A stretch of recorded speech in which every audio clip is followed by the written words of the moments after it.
Be who you want to be in this life. We all have an opportunity. Every single day that we wake up, we have an opportunity to choose who we want to be that day. Now, growing up, we all have idols. We all look up to certain people. Some might be Batman, Superman. Some might be the villains, you know?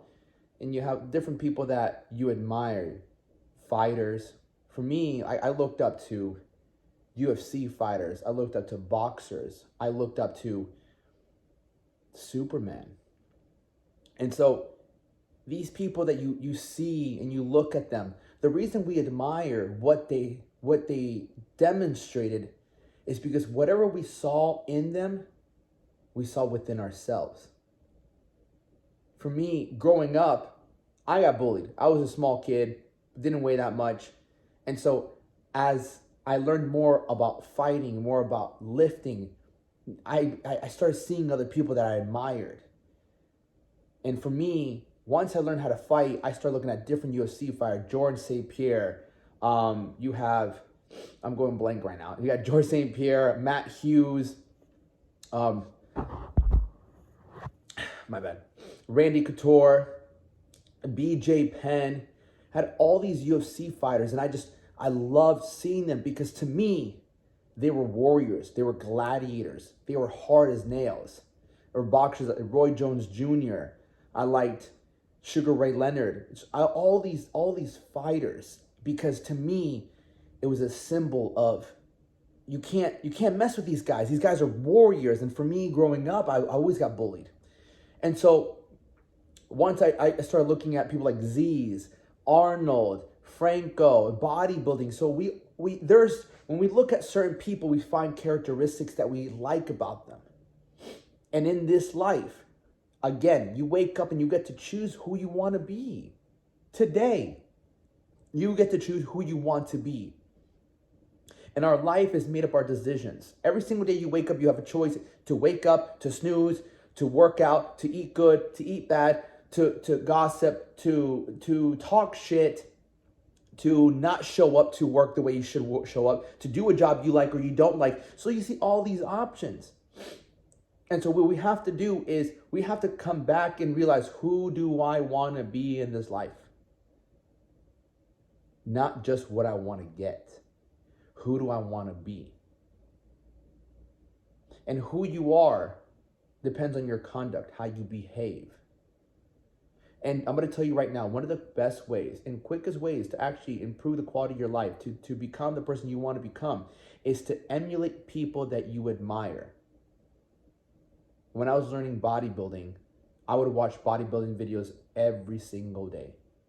And I would just study them and study them and study them. Because I wanted to be like them. And in order for you to be like someone, you have to see what they actually do. That's the most beautiful thing about YouTube. That's the most beautiful thing that we have now.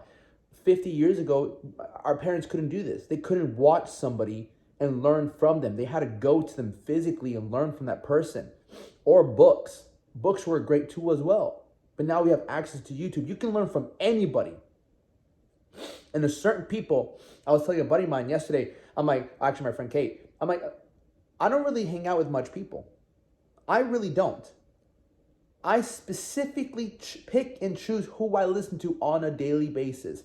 And just because they're not here with me does not mean I can't listen to them. I swear on YouTube. I swear on YouTube. Because I listen to certain people that not just motivate me, inspire me, but they teach me and they lead by example. Because anybody can talk, but results don't lie. And so if you want to be like anybody, realize what their conduct's like. How do they behave? And I'm not saying you necessarily have to take everything away from them. Like if someone makes a good amount of money, but they have a horrible marriage, don't take their marriage advice. If they have a great physique, but they have no money, don't take their money advice. If they have a great relationship, but they're out of shape, don't take their workout advice.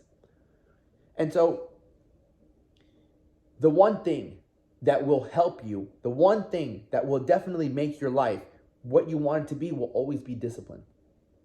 You can never go wrong with discipline. It's like you can never go wrong with drinking water. It will always be a great foundation. And I've come to realize that what is discipline? Discipline is you saying no to what you used to say yes to.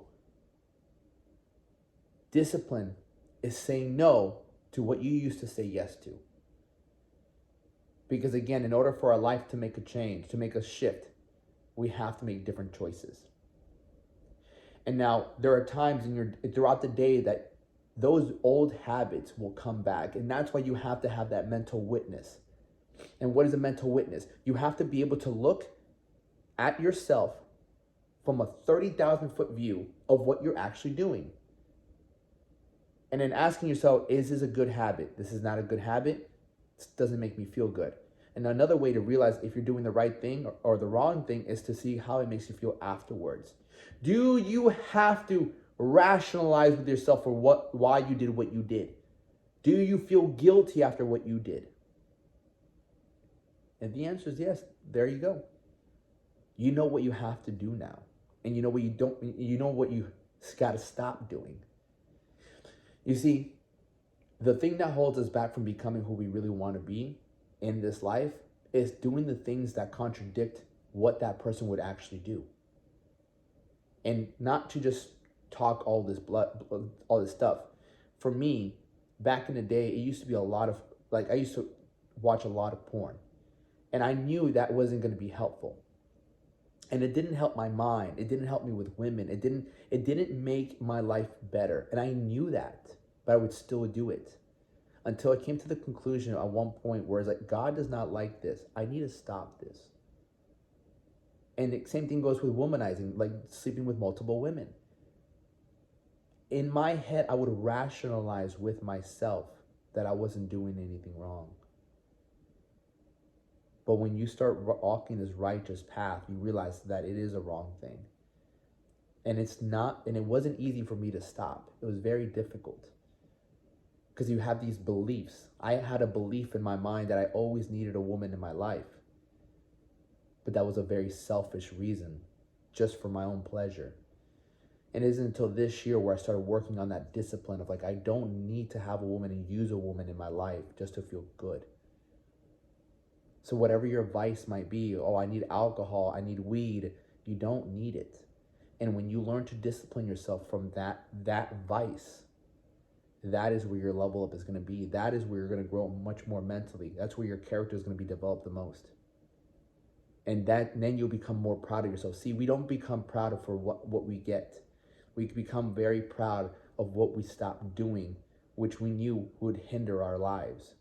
Once you realize, man, I stopped smoking so much weed. I stopped watching so much porn. I stopped womanizing girls. I stopped drinking. I'm proud. We become very proud, not of what we get in life, but what we get rid of. All right? Be who you want to be in this life by your conduct. Let's go.